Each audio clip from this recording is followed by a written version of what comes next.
إن الحمد لله نحمده ونستعينه ونستغفره ونعوذ بالله من شرور أنفسنا وسيئات أعمالنا من يهده الله فلا مضل له ومن يضلل فلا هادي له وأشهد أن لا إله إلا الله وحده لا شريك له وأشهد أن محمدا عبده ورسوله صلى الله عليه وعلى آله وأصحابه أجمعين أما بعد.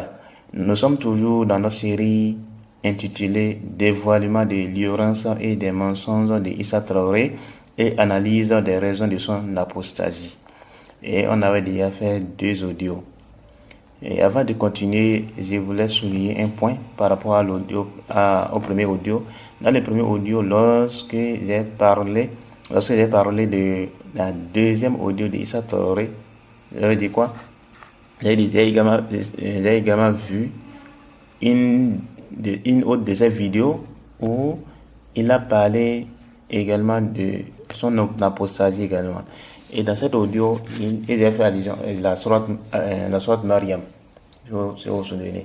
Et là-bas, il a fait un lapsus. Il a dit quoi? Il a fait une erreur là, dans la prononciation. Je voulais dire, il explique là-bas les raisons pour lesquelles il a quitté la religion islamique, la religion christianisme, les raisons pour lesquelles il a quitté la religion du christianisme. Mais c'était une erreur, je voulais dire plutôt quoi, les raisons qui ont fait en sorte qu'il a quitté la religion islamique. Mais déjà, qui du début, il peut dire ça rencontre. C'est tout du début, le début de l'audio, du premier audio en fait, qu'il avait fait cette petite erreur là. Donc je voulais dire les raisons qui ont fait en sorte qu'il a quitté la religion islamique pour le christianisme. Et j'ai dit les raisons qui ont fait en sorte qu'il a quitté la religion du christianisme. Mais c'est pas la religion du christianisme, c'est la religion islamique. Parce qu'il a quitté l'islam pour aller dans le christianisme en fait. Donc c'était juste une erreur qu'ils avaient commise dans le premier audio. Et également, un peu devant également, je voulais dire la traduction. Et j'ai dit la tradition. Et j'ai dit la tradition. C'est également une erreur. Donc il faut rectifier ça. Donc, la tradition, c'est-à-dire les coutumes qui sont comme chez nous là-bas. On y va, histoire de par exemple, saluer les parents en s'accroupillant. Ça, c'est la coutume de chez nous. Et ils prétendent que c'est du respect. Alors que l'islam interdit ça. Mais quand on dit traduction, c'est le fait de traduire quelque chose d'une langue à une autre. De l'arabe en français, de l'arabe en fond, de l'arabe en yoruba ou bien du français en yoruba et autres. C'est ça qui est la traduction. Mais donc c'était ça que je voulais dire, j'ai dit la tradition, c'est une erreur en fait, il faut rectifier ça aussi. Donc on revient maintenant à notre sujet. Alors dans la suite on a vu dans l'audio précédent, il avait prétendu que le Coran a une position très douteuse sur le salut, il avait réfuté ça. Ensuite maintenant, donc dans la suite de son audio, après qu'il ait prétendu que le Coran a une position très douteuse sur le salut, il dit ceci au sujet de notre prophète Mohammed sallallahu alayhi wa sallam. Soyez attentifs. Alors, il dit ceci. Le prophète de l'islam, le premier guide musulman, Mohammed, lui-même, la question lui a été posée dans le Coran clairement. Il dit, Mohammed, et toi-même ton salut? Il a clairement répondu dans la sourate 46, verset 9. Il dit dans cette sourate clairement, je ne suis pas une innovation parmi les messagers. Je ne sais pas ce que Dieu fera de moi et de ceux qui sont en train de me suivre.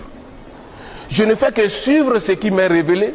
Je ne suis qu'un avertisseur clair. Il ne s'est pas arrêté là. Dans le livre Hadith Bukhari, il a été clair à sa fille. Il a dit à sa fille Fatim, il dit, Fatim, tu peux te réjouir de tous mes biens, mais sache que je ne peux pas te sauver du jugement d'Allah. Un tel guide qui a une position incertaine de son salut et qui offre encore des peut-être, s'il se peut, mais non. Alors voilà ce qu'il a dit. Voilà ce qu'il a dit au sujet de notre prophète sallallahu alayhi wa sallam. Pour ce qui aura, le prophète sallallahu alayhi wa sallam est un pour ceux qui ont le prophète Mohammed sallallahu alayhi wa sallam est un guide qui a une position incertaine de son salut et offre encore des peut-être et il se peut. En réponse à tout ce qu'il a dit dans cet extrait, il dit, premièrement, le terme Dieu qu'il a employé, il a employé ça plusieurs fois dans ces audios là. Et ces termes-là, il y a aussi certains musulmans qui emploient ces termes-là pour désigner Allah. Donc le terme Dieu est un terme que nous, les musulmans, on doit éviter pour désigner Allah subhanahu wa ta'ala, le Seigneur de l'univers, celui qui a envoyé l'ensemble des prophètes parmi eux, Isa, fils de Mariam, et Ibrahim, Adam et autres. On doit éviter d'employer ce terme-là. Et je crois qu'on a beaucoup parlé de cela dans nos séries de cours autour de la croyance. Ça, dans les 3 fondements, également dans les autres cours de croyance qu'on avait fait. On avait parlé de ces sujets-là. Et également, j'avais fait un écrit sur ça. Il y a déjà un bon moment. Il y a de cela plus d'un an. Et malheureusement, il y a certains de nos cours qui ne sont pas disponibles. Il y a certains qui ont perdu les audios, d'autres n'ont pas enregistré. Il y a d'autres, on a déjà fini ça, mais on n'a pas, malheureusement, on n'a pas pu publier. Comme par exemple les 3 fondements, la suite des 3, on a déjà fini ça depuis longtemps. Et on a même fait les 4 règles, on a même fait Nawak l'Islam. Mais malheureusement, les audios ne sont plus disponibles, malheureusement. Donc, ce qui a fait qu'on n'a pas publié. Peut-être on reprendra une autre fois. Peut-être, on verra ce quand même, il est là. Donc, mais là où vous avez parlé de ce thème Dieu là, vous avez parlé de ce sujet là, je crois au début des 3 fondements, le 2e cours, je crois, si je ne me trompe pas. Le 2e cours, je crois, si je ne me trompe pas. Vous avez parlé de ce sujet là, dans le 2e audio qui est déjà publié. Et quand j'ai parlé des Banamé de chez nous, qui a prétendu qu'elle est Dieu, on a parlé de ça là-bas. Et même sur c'est également fait un écrit sur ça. C'est disponible sur la chaîne. Tous ceux qui veulent, ils peuvent essayer de voir ça. Deuxièmement, vers la fin de cet extrait, Issa Traoré fait comprendre que notre guide, le prophète Mohammed sallallahu alayhi wa sallam, offre des peut-être où il se peut. Et par rapport à ça, on a déjà répondu à ça. On a déjà répondu dans l'audio précédent que le mot asa qui parfois veut dire il se peut ou bien peut-être, lorsqu'il est employé par Allah subhanahu wa ta'ala, ça n'a pas ce sens-là. Ça n'a pas du tout ce sens-là. Et donc les asa dans le Coran ne prend pas le sens de quoi? De il se peut. Ça n'a pas ce sens-là. Quand Allah emploie ça, ça aura lieu obligatoirement. Toutefois, ça concerne qui? Celui qui aura observé ce qui a été dit dans le verset en question. Celui qui observe ce qui a été dit dans le verset en question. Et non celui qui a été négligent vis-à-vis de cela.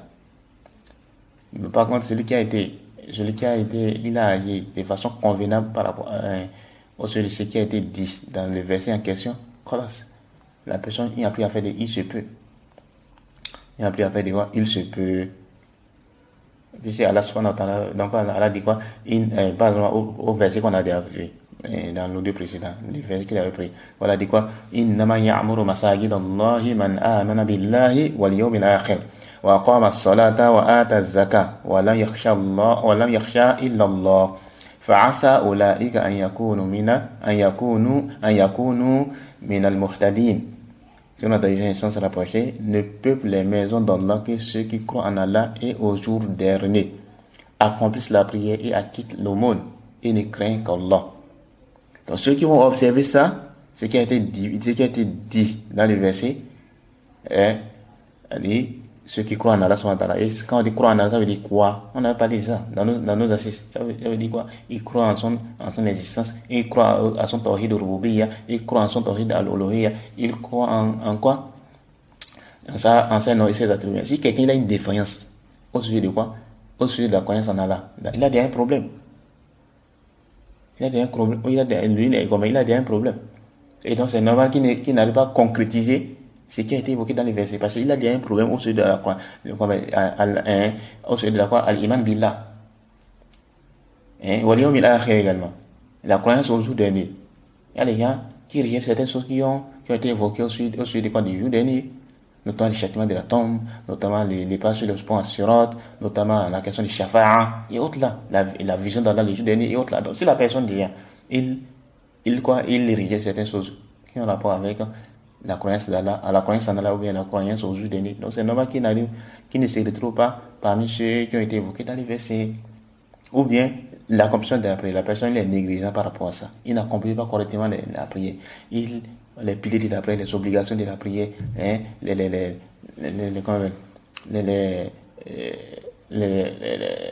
quoi encore là, les sunnahs de la prière, il est négligent par rapport à ça, ou bien les obligations, il n'observe pas la conscience de la prière de façon convenable. Et donc, il n'a pas respecté. Voyez, celui qui ne fait pas celui qui ne fait pas de façon convenable la conscience de la prière, il n'est pas concerné par ceux qui sont évoqués dans les versets. Allez, son cas, il n'y a pas. Mais ceux qui ont été évoqués, ce qui a été dit dans les versets, ils croient en Allah subhanahu wa ta'ala. Donc la personne a perfectionné sa croyance en Allah subhanahu wa ta'ala. Il a perfectionné sa croyance sa croyance au jour dernier. Il essaie de perfectionner la conscience de la prière, l'acquittement de la zakat, tout en étant sincère vis-à-vis d'Allah subhanahu wa ta'ala et autres là. Donc c'est sûr et certain que cette personne-là, il serait parmi quoi? Il serait parmi ceux qui ont été évoqués dans les versets. Olaïka an yakunu minal muhtadin. Donc c'est sûr et certain, il n'y a pas de doute par rapport à ça. Par contre, celui qui a été négligent, il a été négligent dans l'accomplissement des bonnes œuvres et dans l'accomplissement de la prière par exemple, ou bien il est à la mosquée, il a accompli les bonnes œuvres, notamment il a accompli la prière et autres là, mais malheureusement dans l'observation des actes d'adoration, il fait avoir ostentation. Lui, est-ce qu'il peut se retrouver dans ça? Non, dans son cas il n'y a pas. Donc il faut faire la part des choses. Ceux qui ont été évoqués dans les versets, ce qui a été évoqué dans les versets, si la personne observe ça de façon convenable, tout en se conformant à la législation du prophète sallallahu alayhi wa sallam, alors c'est sûr et certain, sans aucun doute, sans aucune ambiguïté, cette personne serait parmi les gens qui ont été évoqués vers la fin du verset. Donc les asa ici, ça n'a pas le sens de peut-être. Par contre, celui qui n'a pas observé ça de façon convenable, alors lui son cas il n'y a pas. Et Allah subhanahu wa ta'ala n'est point injuste vis-à-vis de ses serviteurs. Donc celui qui est négligent par rapport à la conscience de la prière, ou bien il est négligent vis-à-vis de l'acquittement de l'aumône, ou bien il est négligent vis-à-vis de quoi? De certaines choses qui ont rapport avec certains points qui ont été évoqués dans les versets. Alors si la personne ne se retrouve pas parmi ceux qui sont bien guidés, alors la personne ne peut blâmer que lui-même, parce que la négligence vient de lui-même. Donc il faut faire attention par rapport à ça. Et quelqu'un il a fait les actes d'adoration avec ostentation. Et toi tu veux te retrouver parmi les gens qui sont bien guidés. Non, c'est impossible. Tu fais avec ostentation. Tu dois être sincère vis-à-vis d'Allah subhanahu wa ta'ala. Et combien de versets et combien de hadiths sont venus vis-à-vis de la sincérité vis-à-vis d'Allah subhanahu wa ta'ala. Le fait de chercher l'agrément d'Allah, le fait de chercher l'approche d'Allah subhanahu wa ta'ala, tout en recherchant tout en étant sincère vis-à-vis de lui. C'est les versets qui sont venus dans ça, les hadiths qui sont venus dans ça, et les paroles des saints qui sont venus dans ça, beaucoup. Donc, quelqu'un qui fait maintenant les actes d'adoration avec ostentation. Ou bien de l'autre côté, quelqu'un qui fait quoi? Qui essaie d'accomplir les actes d'adoration, mais sur base des pratiques innovées. Parce qu'il faut que ce qui est en train d'accomplir comme œuvre là, il faut que ça soit basé sur deux conditions: la sincérité et la conformité. La sincérité qui s'oppose à l'ostentation, au shirk, et la conformité qui s'oppose à l'innovation. Et la conformité qui s'oppose à l'innovation. Et cela a été évoqué, les deux conditions ont été évoquées dans un verset. Le verset de la sorte Kahf, la fin. Qu'est-ce que Allah nous dit? Allah dit فَمَنْ كَانَ يَرْجُو لِقَاءَ رَبِّهِ فَلْيَعْمَلْ عَمَلًا صَالِحًا وَلَا يُشْرِكْ بِعِبَادَةِ رَبِّهِ أَحَدًا. C'est une traduction sens à l'approche. Allah dit, et quiconque donc espère rencontrer son Seigneur, qu'il fasse des bonnes œuvres et qu'il n'associe dans son adoration aucun à son Seigneur. Allah dit, il a dit quoi? Qu'il fasse de bonnes œuvres, de bonnes actions. À quel moment on dit que telle chose est une bonne action? C'est quand c'est légiféré. Soit c'est dans le Coran ou bien dans la Sunna. Lorsque la question, cette chose n'est pas prouvée ni par le Coran ni par les hadiths. Et il n'y a pas constaté par rapport à ça. La chose n'est pas Ce n'est pas quoi? Ce n'est pas une bonne œuvre. Et si c'était une bonne œuvre, ça devait venir soit dans le Coran ou bien dans la Sunna, ou bien il y a consensus par rapport à ça. Mais malheureusement, ce n'est pas le cas. C'est pas le cas. On ne peut pas dire que c'est une bonne œuvre. Et donc, il faut que ça soit légiféré. Il faut que ça soit légiféré. Il faut que ça soit en conformité avec la législation du prophète sallallahu alayhi wa sallam. Et de l'autre côté, elle a dit quoi? Et qui n'associe dans son adoration aucun à son Seigneur. Ça montre quoi? Ça, c'est quoi? Ça a rapport avec la sincérité. Tu les fais uniquement jusqu'à pour Allah subhanahu wa ta'ala. Tu ne cherches pas l'agrément des gens. Tu ne cherches pas l'éloge des gens. Que ce soit la lecture du Coran, ou bien la confession des prières, ou bien l'observation du jeûne, ou peu importe. Cette forme d'adoration qu'il a été faite. Tu dois le faire uniquement jusqu'à pour Allah subhanahu wa ta'ala. Avec sincérité. Donc si quelqu'un est négligé par rapport à ça, soit on est la sincérité ou bien on est la conformité, comment tu vas te retrouver parmi les gens qui ont été évoqués dans les versets ou bien dans d'autres versets qui ont rapport avec ce sujet? Donc, il faut faire attention par rapport à ça. Il faut faire attention par rapport à ça. Donc il ne faut pas, donc quand on dit quoi, c'est pourquoi les gens disent quoi, celui si tu veux bénéficier des récompenses qui sont venues par rapport à ça, il va falloir qu'il n'y ait pas des empêchements qui viennent empiéter sur ça. S'il y a des empêchements, comme par exemple, tu n'as pas fait ça de façon convenable. Alors c'est normal que tu ne te retrouves pas parmi les gens qui ont été évoqués dans les versets. Il faut faire attention par rapport à ça. C'était juste une parenthèse sur le sujet là. Ok, donc on va continuer. Donc on a déjà traité ce sujet là, les asa, qu'on peut traduire en français pas peut-être. Dans le Coran, ça n'a pas ce sens là. Ça n'a pas ce sens là. Et donc, il faut faire attention par rapport à cela. Et également aussi, et donc, ceux qui veulent plus de détails sur ça, ils peuvent réécouter l'audio précédent. Et de sa parole aussi, dans l'extrait qu'on a mis là, de sa parole là, dans l'extrait qu'on a mis, on peut comprendre que celui qui offre les peut-être où il se peut, c'est le prophète. Sallallahu alayhi wa sallam. Alors que ce qu'il a cité dans les versets, c'est un verset. Et ce qu'il a cité où il fait mention de il se peut, c'est un verset coranique, c'est pas un hadith. Donc je me demande, mais est-ce qu'il arrive à faire la distinction entre Allah et le prophète? Alors, on a l'impression que c'est le prophète qui a dit ça. Bien vrai que la tradition elle est mauvaise, c'est pas une bonne tradition de dire il se peut dans les versets là, il se peut. Mais revenons par rapport à sa parole là. On a l'impression que c'est quoi? Que c'est le prophète qui offre ça. Un guide qui est incertain de son salut. Et il offre des peut-être.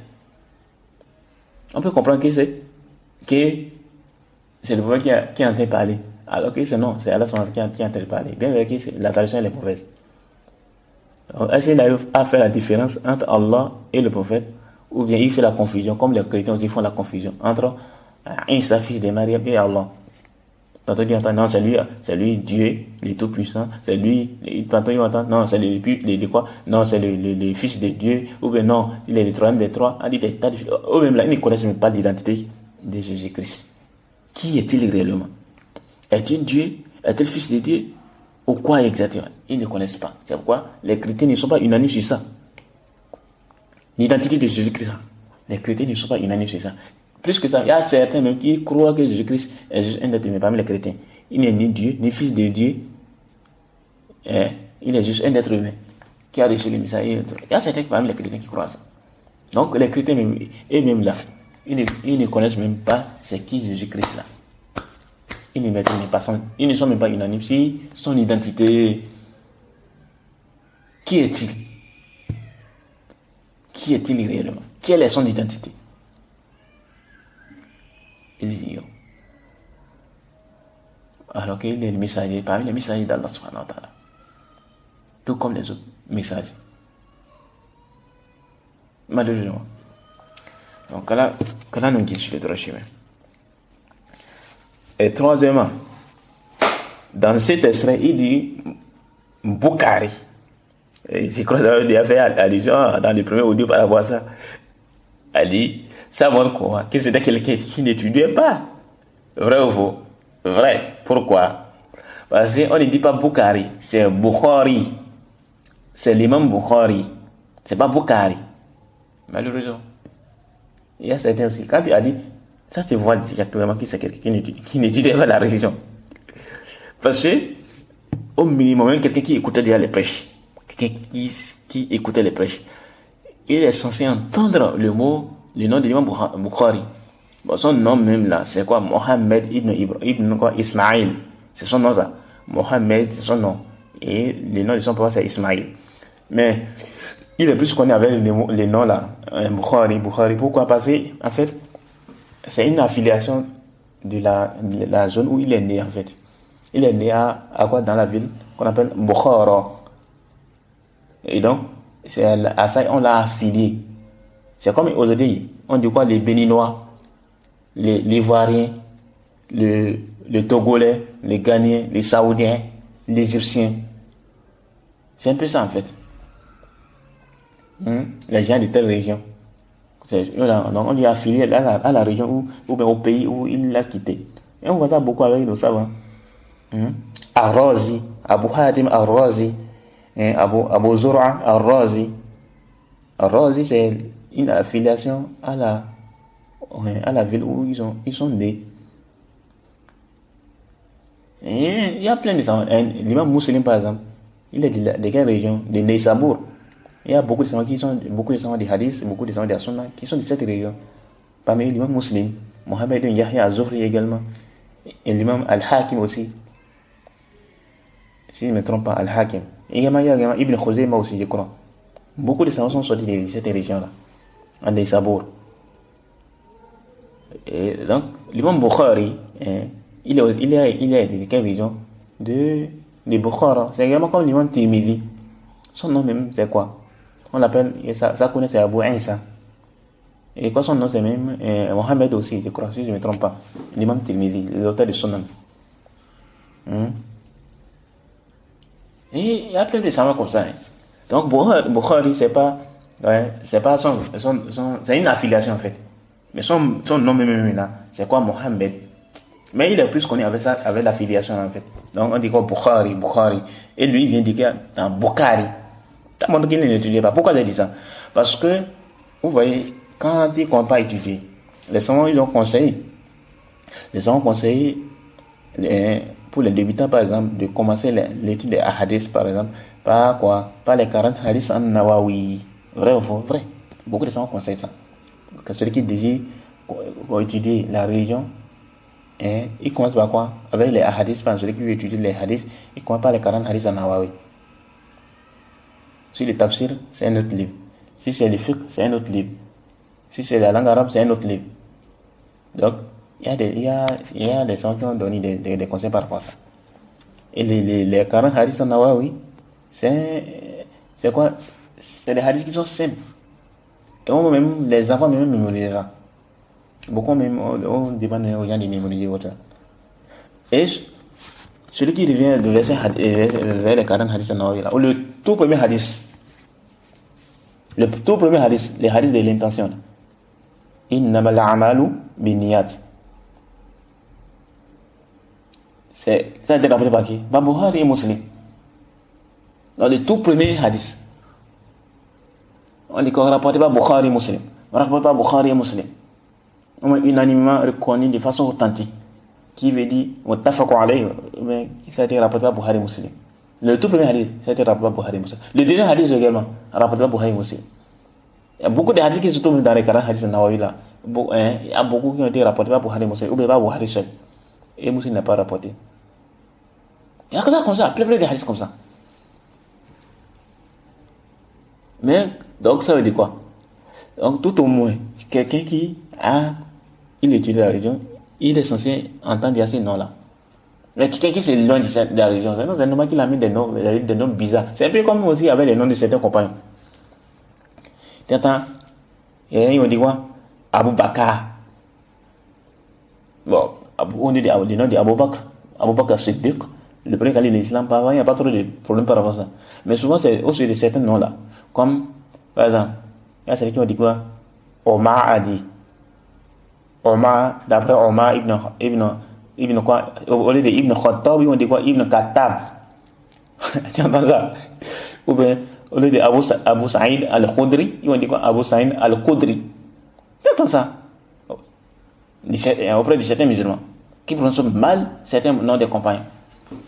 Mais ici, c'est les noms des joueurs, des musiciens, là, ils connaissent ça. Mais les noms des grandes références de cette religion, ils ne connaissent pas. Ils prononcent mal les noms. Ils prononcent mal les noms. Vous voyez ça? C'est triste, en fait. Donc, même si quelqu'un n'a pas dit quoi, bon, s'il n'avait pas étudié ce livre-là, ok, toi. Mais quand même, quelqu'un qui a l'habitude d'écouter les prêches, il entend quand même, soit ils vont te dire quoi, même si tu n'entends pas authentifié par Cheikh Albani, tu entends quand même quoi, c'est rapporté par Bukhari Muslim. Rapporté par Bukhari Muslim. Vrai ou faux? Vrai. Vrai. Donc, et si quelqu'un, il se lève du jour, l'année, il dit que, il vient, il dit quoi, rapporté par Bukhari. On dit en plus de se rendre compte que c'est quelqu'un qui n'étudiait pas la religion. C'est quelqu'un qui ne connaissait même pas c'est qui l'imam Bukhari. Malheureusement, c'est triste. Vous voyez? C'est triste. Alors, ça c'est le troisième point. Le quatrième maintenant. Quatrièmement, le verset 9 de la sourate Ahqaf, de la sourate 46, qu'il a cité, ça fait partie des versets que bon nombre de chrétiens apportent pour attaquer l'islam, les musulmans et le prophète sallallahu alayhi wa sallam. Beaucoup de chrétiens apportent ça.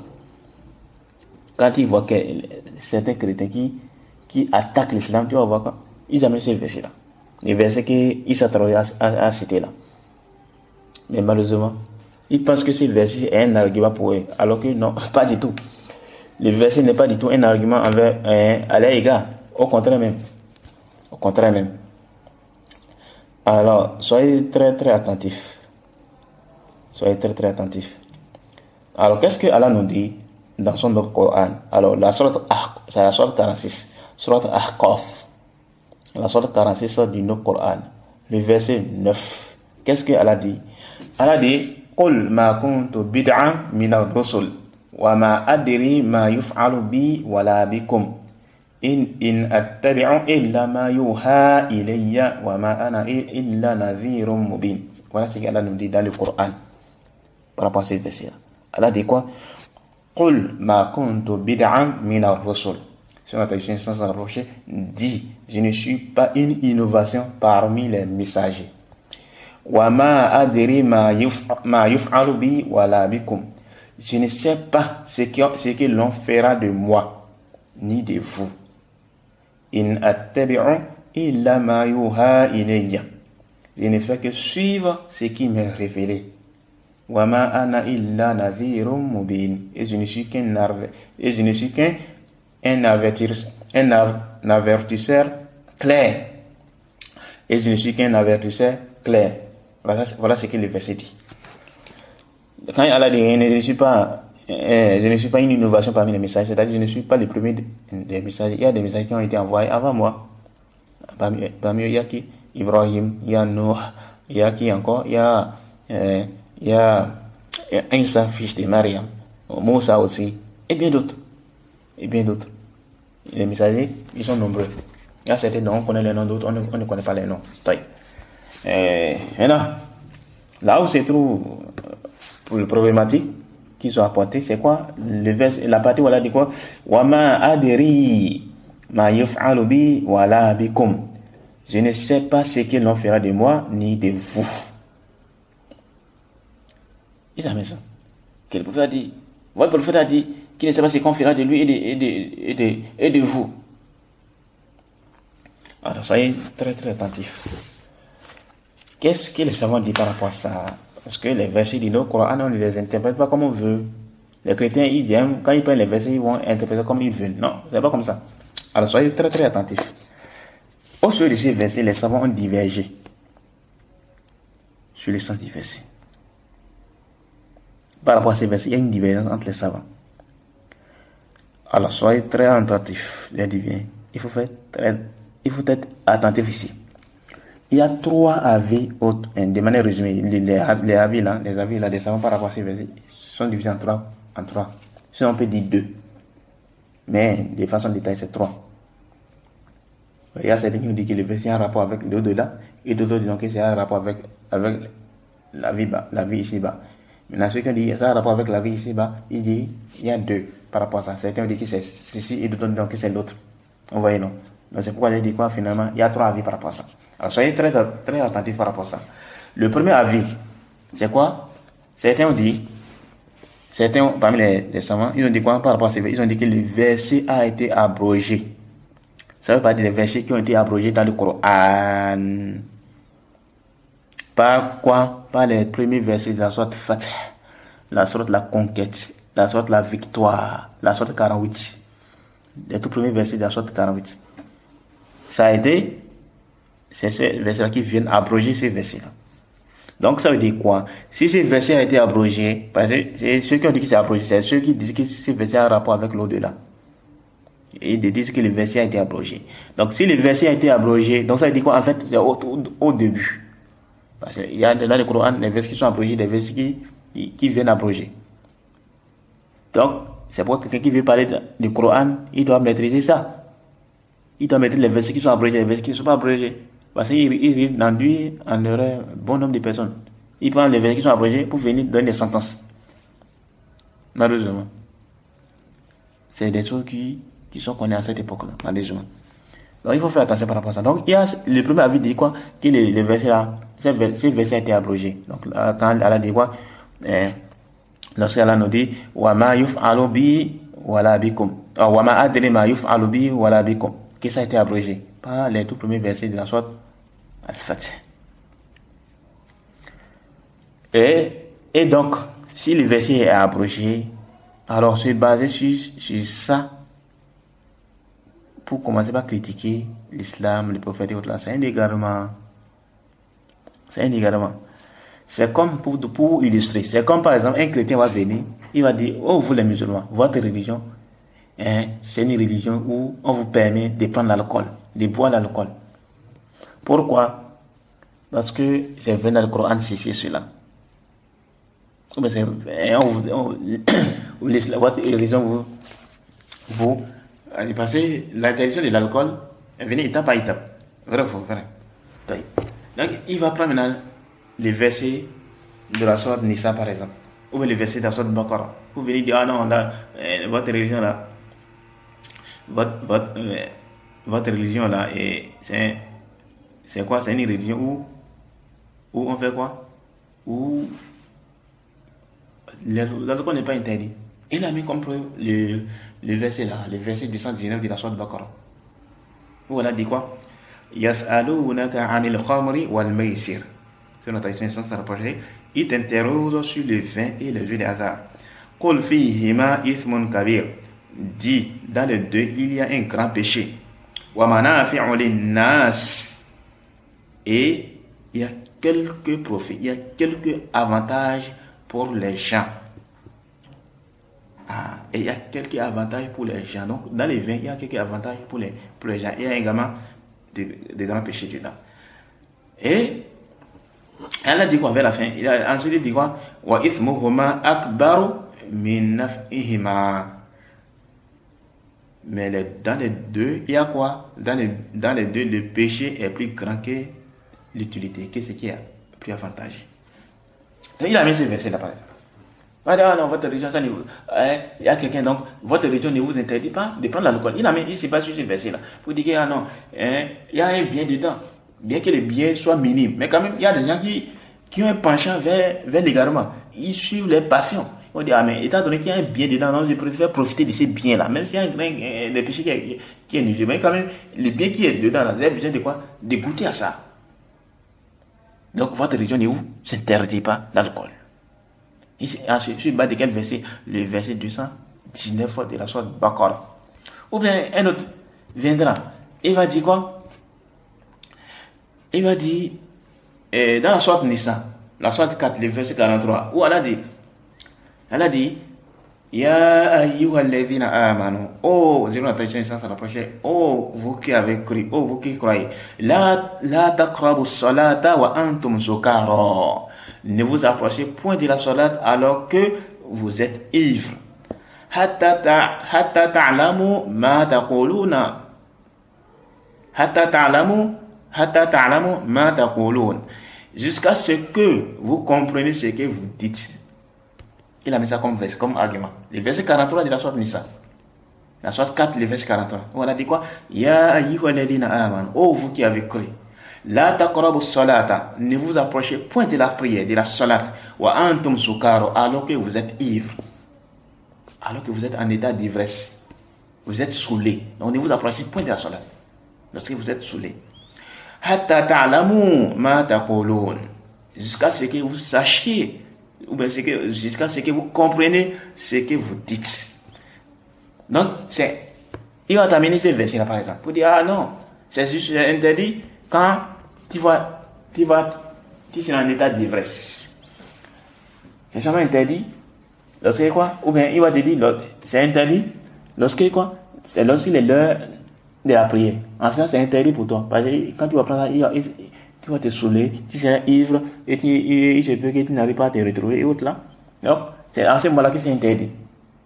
Mais si c'est pas l'heure de la prière, alors c'est pas interdit. Par exemple, en ce moment, la prière de Zohr, par exemple, c'est à midi, ici en Égypte. Au Bénin, c'est à 13h ou bien 14h comme ça. Maintenant, vers les environs de 9h comme ça, c'est pas l'heure de la prière. Les prières obligatoires, bien sûr.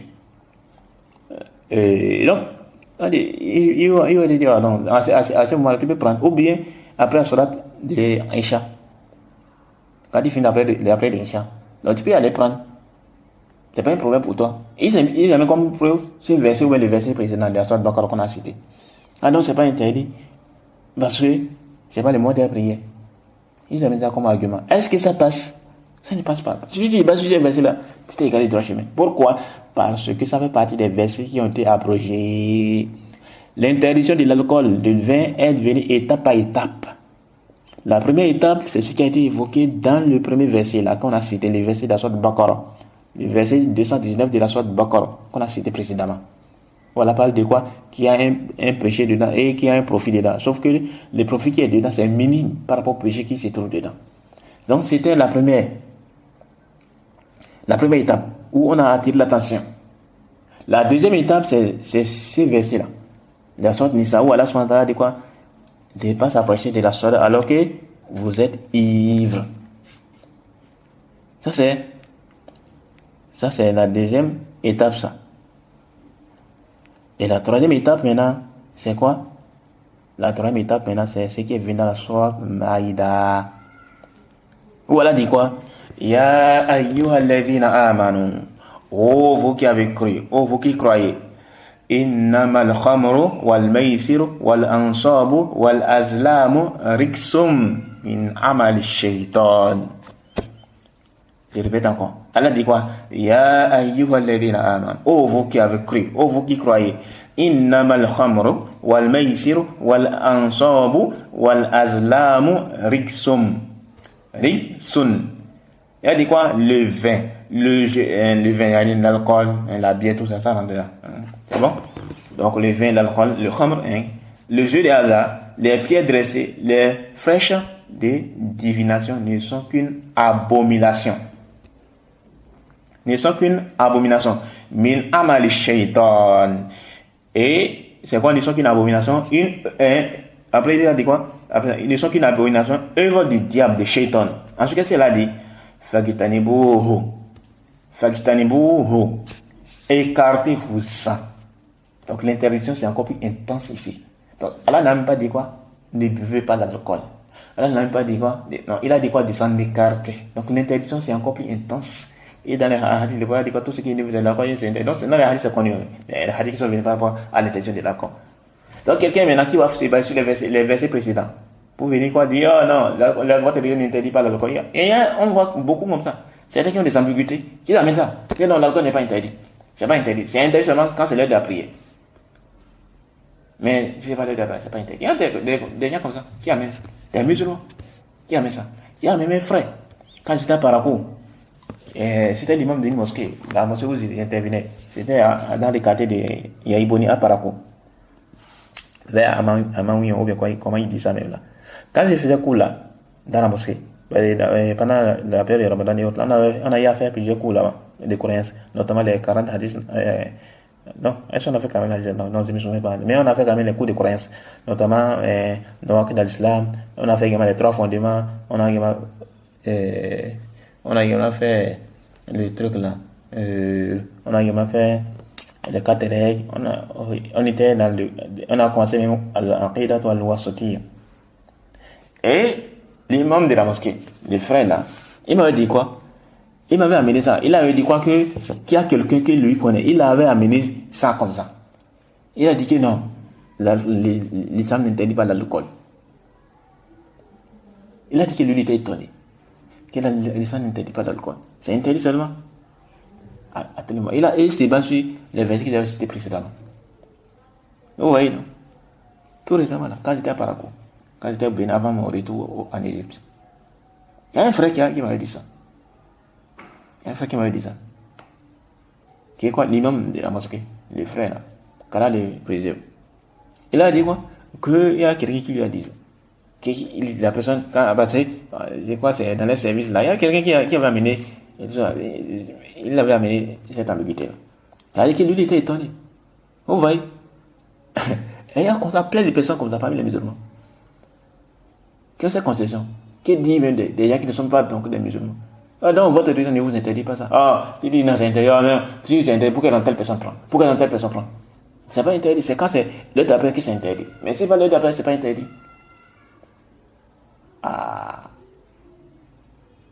Alors que c'est interdit. Le verset d'Aswat Maïda, ça vient à une interdiction encore plus intense. Allah dit, écartez-vous-en. C'est un peu comme Allah dit quoi? Au sujet de l'adoration d'autres cas là, les Tawagout et autres là. Il a dit quoi? Quand il a parlé de la prédication des prophètes. Voilà quoi de Basna. Fait que les hommes maintenant sont au Ani abudullah wa gitanibu at-tawagout. Elle a dit quoi? Nous avons envoyé dans chaque communauté message pour les dire adorez Allah et écartez-vous des fausses divinités. Écartez-vous des fausses divinités. Donc, l'interdiction même, c'est encore plus intense. C'est-à-dire, Allah n'a même pas dit quoi? Dans les prédications, les prophètes n'ont pas dit quoi? Ne faites pas de shirk, n'adorez pas d'autres divinités à Dieu. Non. Ils ont même dit quoi? Il faut même s'en écarter quoi. Donc l'interdiction c'est encore plus intense. C'est comme également Allah dit quoi? Voilà taqrabu zina. Ne vous approchez point de la fornication. Donc l'interdiction c'est encore plus intense. C'est comme également ici les versets de la sourate Maïda où Allah interdit de façon catégorique la consommation de l'alcool. Il a dit quoi? Excusez-moi. Il a dit Fagistanibou, écartez-vous-en. Vous avez compris maintenant? Donc, l'alcool, ça fait partie des choses qui ont été interdites en islam.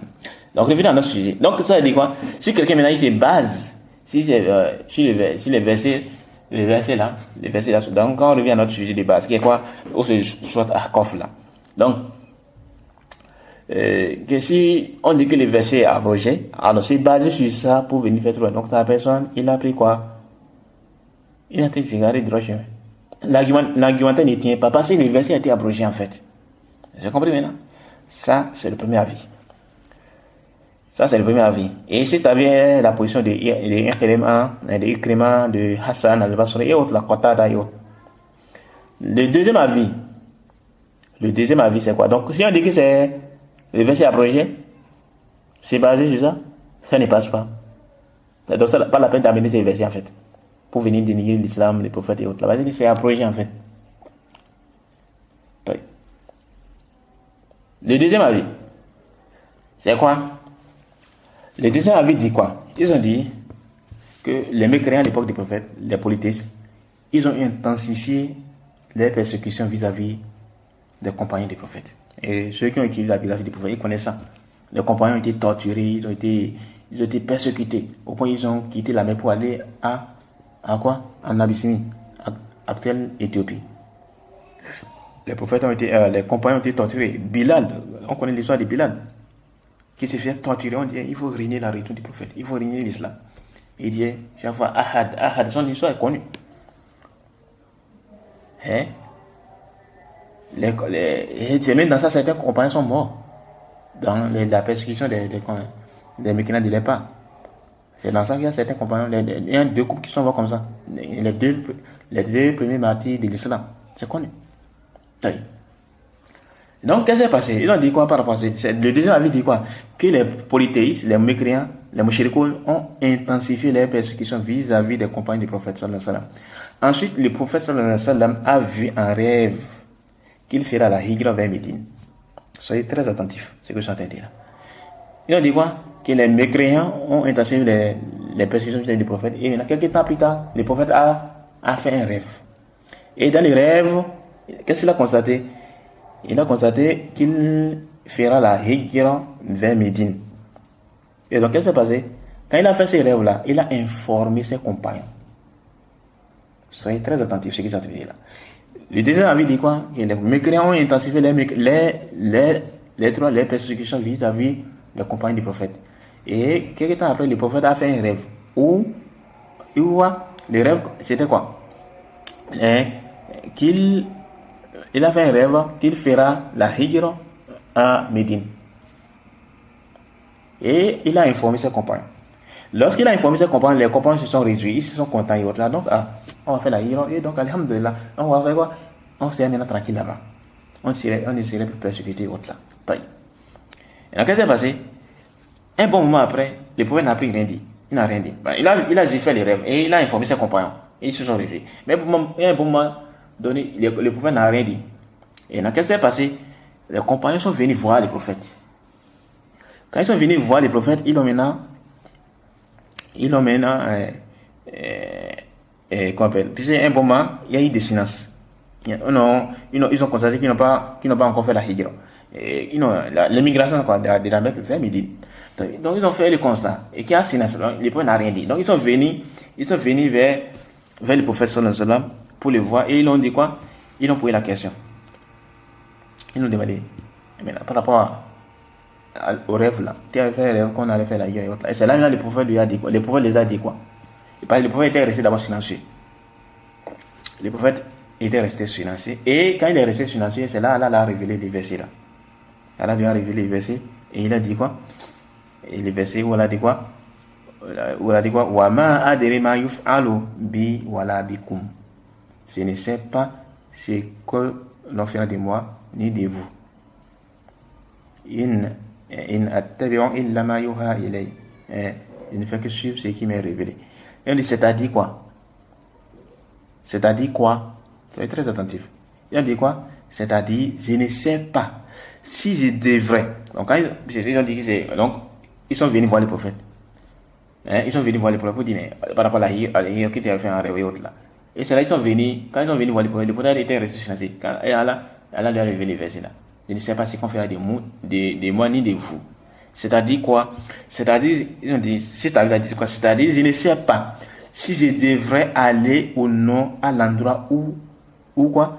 À l'endroit que j'avais vu en rêve et dont je vous en avais informé. Donc, je ne sais pas, est-ce que j'irai ou pas à l'endroit dont je vous ai informé, l'endroit dont j'ai fait les rêves là, donc Médine, dans la hijra qu'on devait faire la hijra à Médine. Donc, je ne sais pas, est-ce qu'on va aller ou pas? C'est bon? Soyez très attentifs. J'attends ce que la révélation me dira de faire, car je ne fais que suivre ce qui m'a été révélé. Voilà le deuxième avis, ce qu'ils ont dit par rapport au sens du verset. Donc, si on dit que c'est ça le sens du verset, que c'est le deuxième avis, c'est basé sur ça, pour venir attaquer l'islam et autres là, ça passe, ça ne passe pas, aucun rapport même. Vous voyez maintenant? C'est où les rapports? Si on dit que c'est le deuxième avis là, c'est pas rapport à ça, les versets, les sens du verset. C'est où les rapports entre ce que tu veux véhiculer, Issa Traoré, et les sens du verset? Ça n'a aucun rapport. Aucun rapport. Là, on dit quoi? Les compagnons étaient persécutés. Soyez attentifs, les compagnons étaient persécutés. Les compagnons se faisaient persécuter par qui? Par les mécréants. Au point, mais il y a certains compagnons qui sont venus, les hadiths de Thawban est connu. Ils sont venus voir les prophètes, ils ont dit, oh, Misaïd d'Allah. Et vous avez vu ce que les mécréants nous font, et les prophètes les a exhortés à patienter. Les prophètes les a exhortés à patienter. Les compagnons se sont fait torturer, ils se faisaient torturer. Mais avec cela, ils pouvaient les demander de patienter, de patienter. Ça, c'est même quoi? Des choses qui montrent qu'il s'est traduit en train de mentir le point du prophète. Quand il dit vers la fin de son audio, qu'on verra plus tard, que le prophète, il a enseigné à ses compagnons la violence. Il a enseigné la Bible. Quand on viendra sur ça, Inch'Allah. Donc, quand ils se sont torturés, maintenant, qu'est-ce qui s'est passé? Le prophète a vu en rêve qu'il a fait la hijra vers Médine. Et là, il a informé ses compagnons. Les compagnons se sont réjouis. Maintenant, un bon moment, ils n'ont plus rien entendu. Il n'y a plus rien. Il n'y a plus rien. Quel est le décret? Doit-on faire la hijra ou pas? Il n'y a rien. Ils sont venus voir les prophètes pour lui dire, mais où en êtes-nous par rapport à ce qu'ils avaient vu en rêve? Et les prophètes restaient silencieux. Ensuite, Allah a révélé les versets. Je ne sais pas ce qu'on fera de moi ni de vous. C'est-à-dire quoi? Je ne sais pas si je devrais aller ou non à l'endroit qu'ils avaient vu en rêve et dont je vous en avais informé. J'attends ce que la révélation me dira de faire, car je ne fais que suivre ce qui m'a été révélé. Voilà ce que le verset dit par rapport au deuxième avis. C'est ce qu'ils ont dit ça. Donc, l'avis là, par rapport à cet avis-là, ça n'a rien à voir avec les messages qu'ils sont en train de véhiculer. Le troisième avis, qui est le dernier avis, qu'est-ce qu'ils disent? Alors, le troisième avis dit quoi? Ils ont dit, le sens du verset c'est quoi? Je ne sais pas si on me fera sortir comme cela a été le cas des prophètes avant moi, ou bien si on va me combattre comme les autres prophètes ont été combattus. Soyez attentifs. Le premier, ils ont dit quoi? Le troisième avis dit quoi? Je ne sais pas si on me fera sortir comme cela a été le cas des prophètes avant moi. Il y a certains prophètes qui ont été expulsés. Vrai. Ceux qui ont été la biographie des prophètes. La biographie des prophètes, ils connaissent cette réalité-là. Il y a des prophètes qui ont été expulsés. D'autres même ont été tués, d'autres ont été combattus. L'histoire de Zacharia, l'histoire de Saleh, l'histoire de Shuaïb, l'histoire de Moussa, l'histoire de Haroun, l'histoire des prophètes, l'histoire du prophète Ibrahim. C'est connu. Il y a certains prophètes qui ont été combattus, d'autres qui ont été expulsés, d'autres qui ont été quoi? D'autres qui ont été tués. Le prophète Zacharia a été tué, non? Et Allah nous a informé dans le Coran que beaucoup des enfants disant ont tué beaucoup des prophètes. À chaque fois qu'Allah les envoie des prophètes pour les guider sur la droite, qu'est-ce qu'ils font? Ils se doctrinaient de la vérité, ils me croyaient à ces prophètes et au message d'Allah subhanahu wa ta'ala. Et qu'est-ce qu'ils font? Ils tuaient les prophètes là. Les prophètes là, ils les messagers, ils les tuaient. Donc, l'essence c'est quoi? Je ne sais pas si on me fera sortir, comme cela a été le cas des autres prophètes, les prophètes avant moi, ou si on me combattra comme les autres prophètes ont été combattus. Comme les autres prophètes ont été combattus. Oh, vous les croyants, vous qui avez rendu véridique mon message. Oh, vous les croyants, vous qui avez rendu véridique mon message, je ne sais pas si vous sortirez avec moi ou si vous serez laissés. Si vous allez rester, vous allez rester ici. Et vous, les mécréants, et vous les mécréants qui avez démenti mon message, je ne sais pas si on va vous châtier en vous jetant les pierres du ciel, ou on vous châtiera comme fut le cas des communautés avant nous. Les communautés de Salih par exemple, les communautés les peuples de Samo, de Ad, de Lut, qui ont été châtiés de la part de Allah quand ils ont mécru à les prophètes. Et puisque ça, ils ont même demandé des châtiments. Certains prophètes ont demandé des châtiments. Que si tu es véridique, il faut invoquer Allah subhanahu wa ta'ala. Il faut invoquer ta divinité là pour qu'il nous fasse ceci. Ils avaient dit ça. Certains prophètes il y a certains mécréants qui ont dit ça à les prophètes. Donc je ne sais pas si on va vous faire quoi? On va vous châtier. Comme quoi? Ils ont châtié les mécréants auparavant. Voilà ce qu'ils ont dit par rapport à ces versets-là. Alors, si on prend cet avis-là, est-ce que ça passe? Ça ne passe pas. Vous voyez maintenant? Ensuite, cet avis dit quoi? Ensuite, qu'est-ce qui s'est passé? Ensuite, maintenant, ces trois avis-là, ils ont dit quoi? Ils ont dit quoi? Et ensuite, ils ont dit quoi? Que, ensuite, Allah subhanahu wa ta'ala ensuite, Allah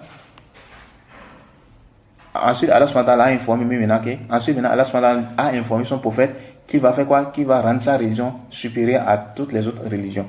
Et il a dit, وَهُوَ الَّذِي أَرْسَلَ رَسُولَهُ بِالْهُدَى وَدِينِ الْحَقِّ لِيُظْهِرَهُ عَلَى الدِّينِ كُلِّهِ وَلَوْ كَرِهَ الْمُشْرِكُونَ. C'est lui qui a envoyé c'est lui qui a envoyé son messager avec la guidée et la religion de vérité pour la placer au-dessus de toute autre religion, en dépit de la version des associateurs. Et également les versets, on a dit quoi? Wa ma kana. Soyez attentifs. Et ils ont dit également les versets où et il a dit au sujet de sa communauté. Et sa communauté, la communauté du prophète sallallahu alayhi wa sallam. La communauté du prophète Mohammed sallallahu alayhi wa sallam. Il a dit quoi?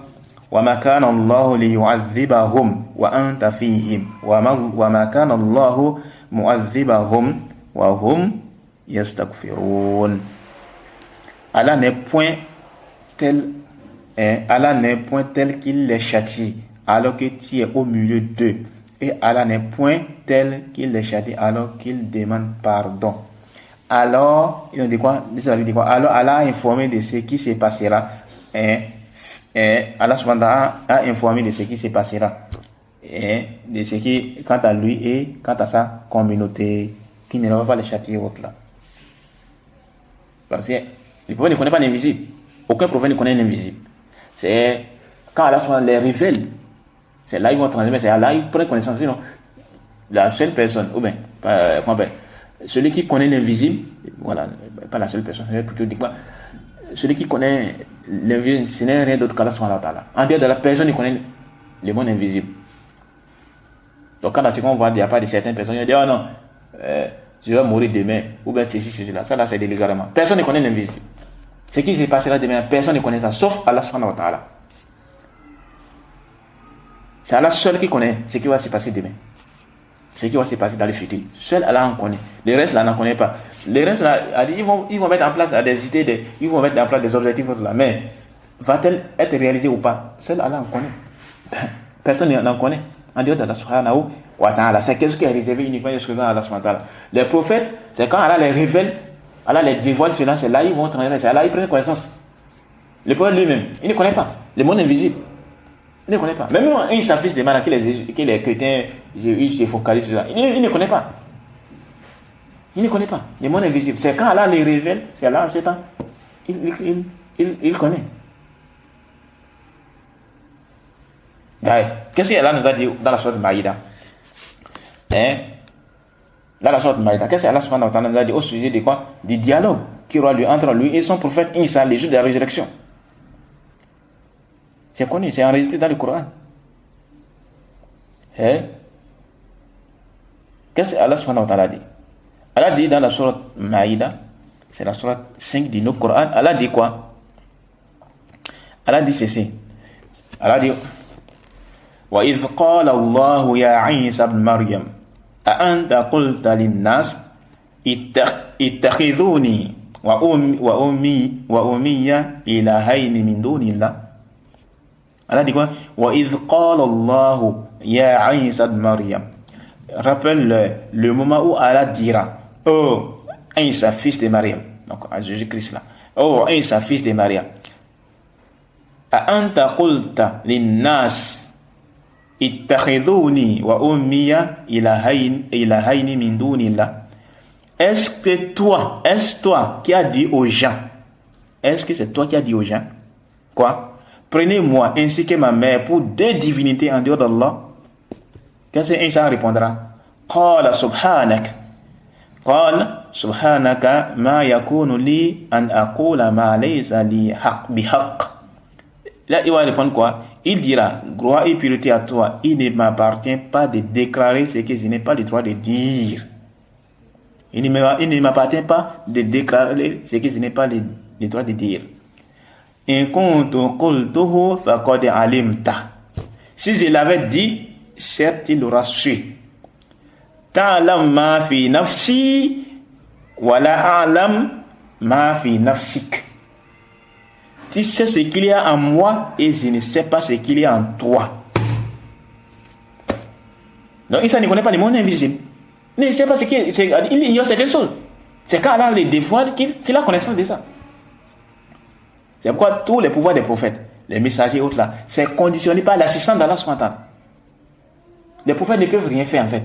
Ni le prophète Mohammed sallallahu alayhi wa sallam, ni le prophète Isa quand les chrétiens suivent dans leur imagination. Où est les autres prophètes, Moussa, Haroun et autres là? Aucun d'eux n'a un pouvoir aucun d'eux ne connaît le monde invisible. Ils ne savent pas ce qui va se passer de jour. Sauf quand Allah subhanahu wa ta'ala les révèle. Sauf quand Allah subhanahu wa ta'ala les dévoile cela. C'est en ce temps ils prennent connaissance. C'est en ce temps ils prennent connaissance.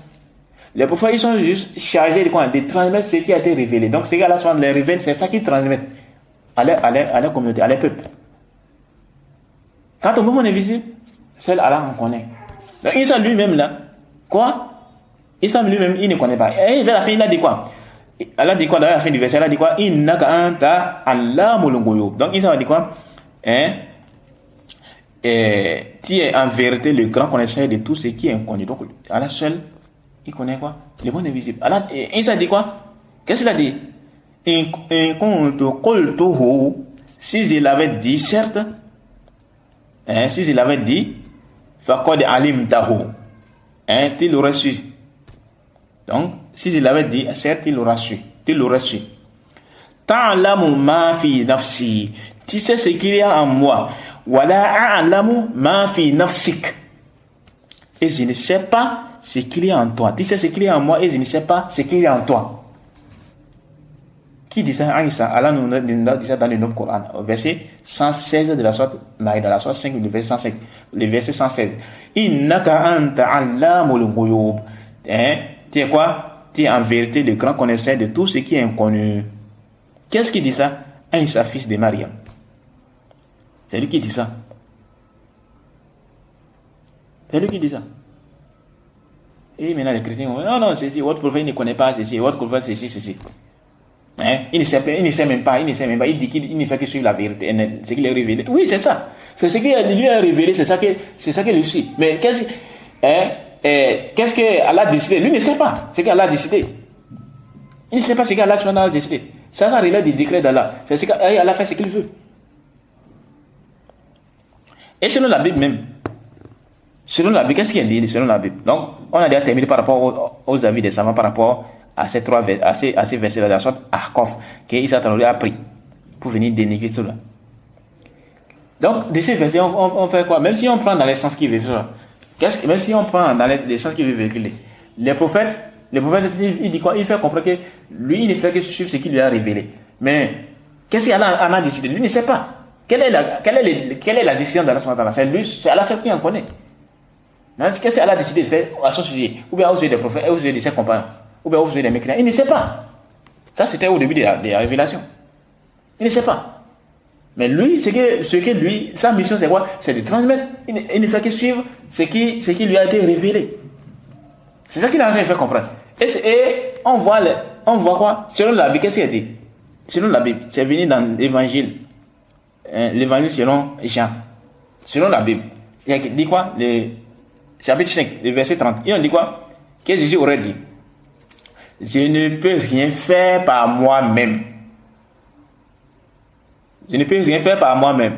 Je juge d'après ce que Dieu me dit. Et mon jugement est juste parce que je ne cherche pas à faire ce que je veux, mais ce que veut celui qui m'a envoyé.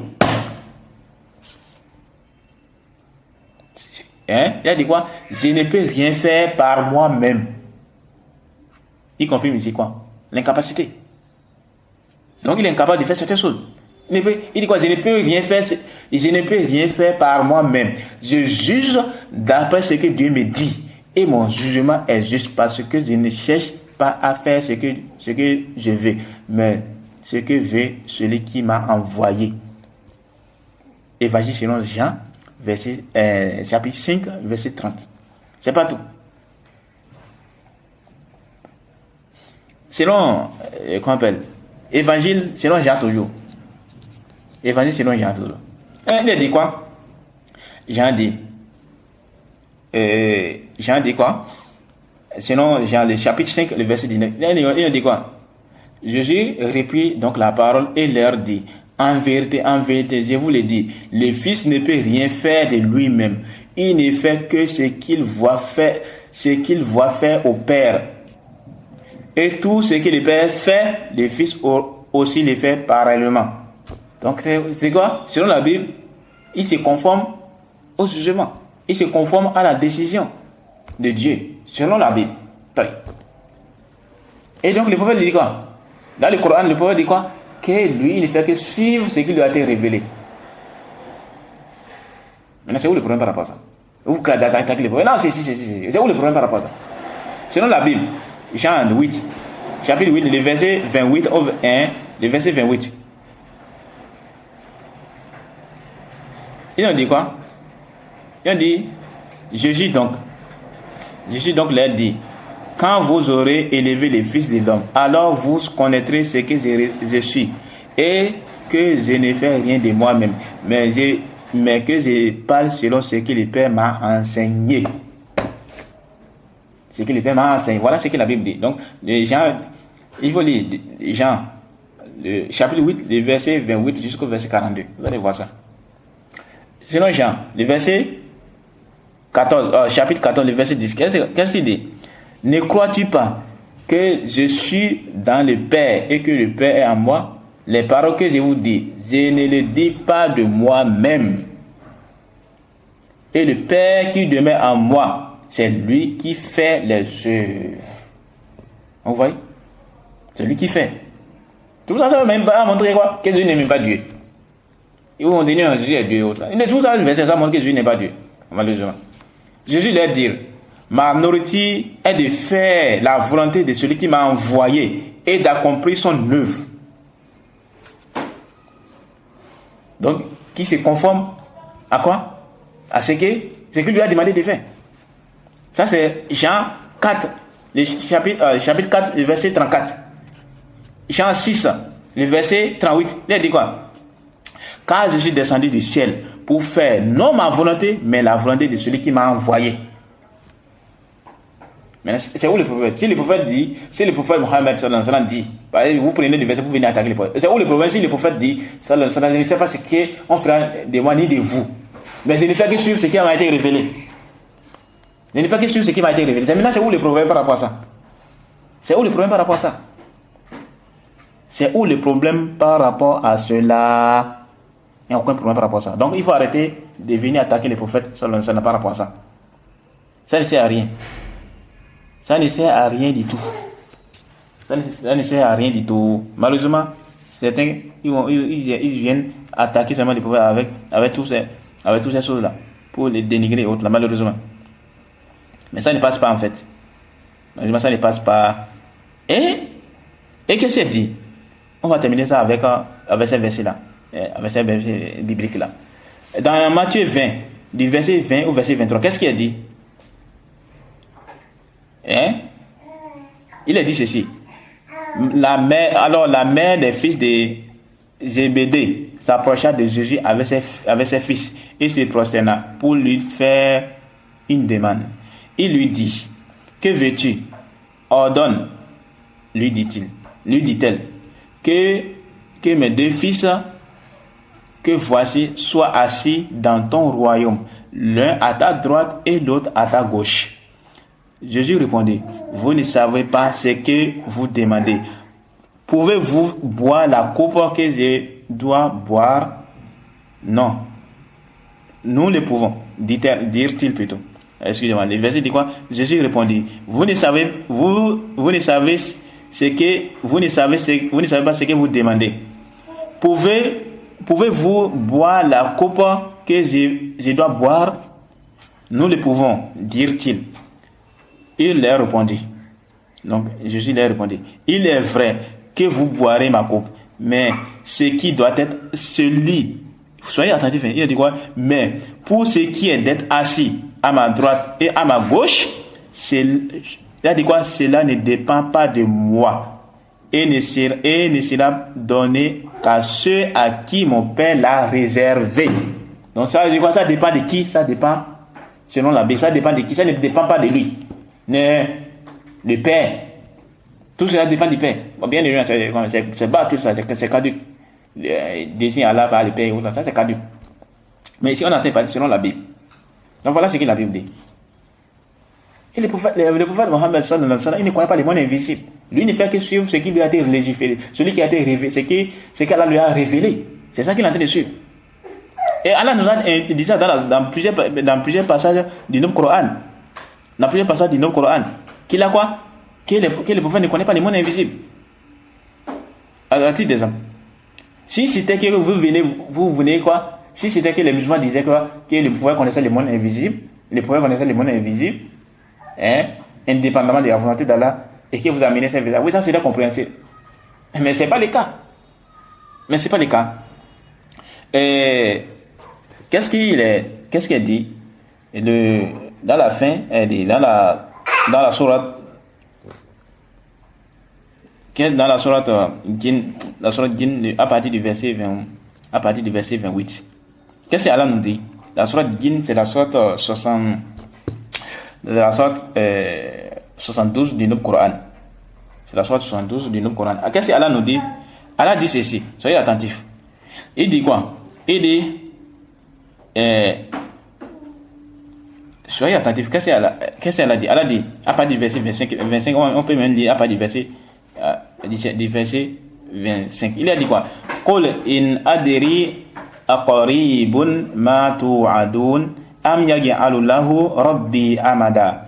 Dit, je ne sais pas si ce dont vous êtes menacé est proche, ou bien si mon Seigneur va lui assigner un délai. Il ne connaît pas. Parce que ça, c'est le monde invisible. Allah dit continuer. Il continue de dire Alimul ghaibi fala yuzhiru ala ghaibihi ahada. Allah dit quoi? Alimul ghaibi fala yuzhiru ala ghaibihi ahada. C'est lui qui connaît les mystères. Il ne dévoile son mystère à personne. Illa man irtada min rasulin fa innahu yasluku min bayni yaday wa min khalfi rasada. Sauf à celui qu'il agrée comme messager et qu'il fait précéder et suivre des gardiens vigilants. Liya'lama an qad ablagu risalati rabbihi wa ahata bima ladayhim wa ahsa kulla shay'in adada. Afin qu'ils sachent s'ils sont bien afin qu'ils sachent s'ils ont bien transmis les messages de leur Seigneur. Ils cernent de son savoir ce qui est avec eux et dénomment exactement toutes choses. Ça c'est à partir du verset 25 jusqu'au verset 28 de la sourate 72, la sourate Jinn. Donc ça verset ça montre quoi? Le prophète ne connaît pas le monde invisible. C'est quand Allah lui dévoile que le prophète prend connaissance de ça. C'est lorsque Allah va le dévoiler que le prophète va prendre connaissance de ça. Donc, ne venez pas venir ici sur là. Non, ça ne passe pas en fait. Ensuite également, dans un autre verset, qu'est-ce que Allah nous dit dans le verset la sourate, c'est quelle sourate la même, la sourate dont il m'échappait là, la sourate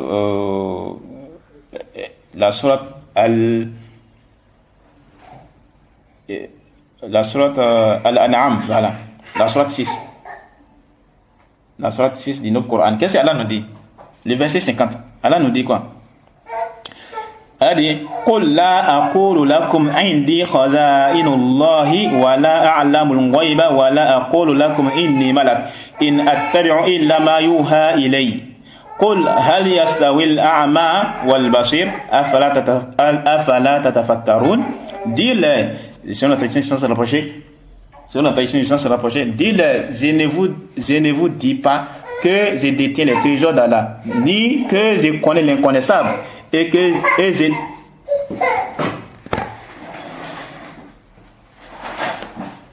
Excusez-moi. Donc, il dit quoi? Selon la tradition sans se rapprocher, Allah dit quoi? Dit Qul la aqulu lakum indi khazainullahi wa la a'lamu al-ghaiba wa la aqulu lakum inni malak.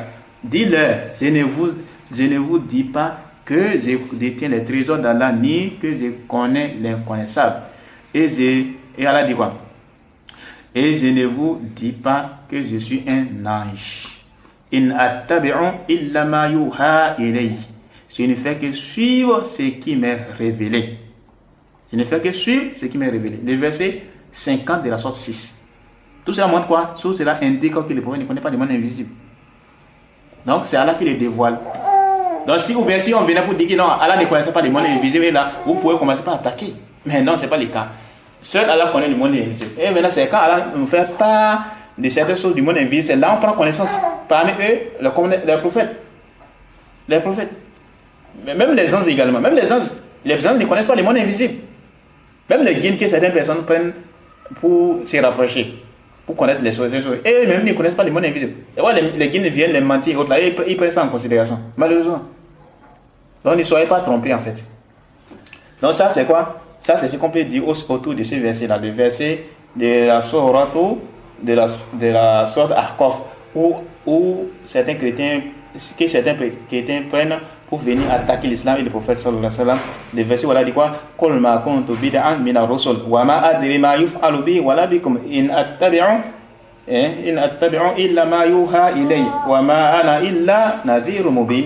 Sur notre tradition islam, ça rapproché dit: je ne suis pas une innovation parmi les messagers et je ne sais pas ce que l'on fera de moi ni de vous. Je ne fais que suivre ce qui m'est révélé et je ne suis qu'un avertisseur clair. Voilà ce qu'on peut dire autour de ce verset. Ok? Bon, l'heure de la prière est déjà proche, donc on va s'arrêter ici. Malheureusement, on devait maintenant répondre à ce qu'il a dit autour de quoi? Autour de la fille du prophète sallallahu alayhi wa sallam. Mais bon, on va faire ça dans les prochains audios. Donc on s'arrête ici.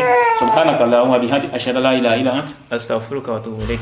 Assalamu alaikum wa rahmatullahi wa barakatuh.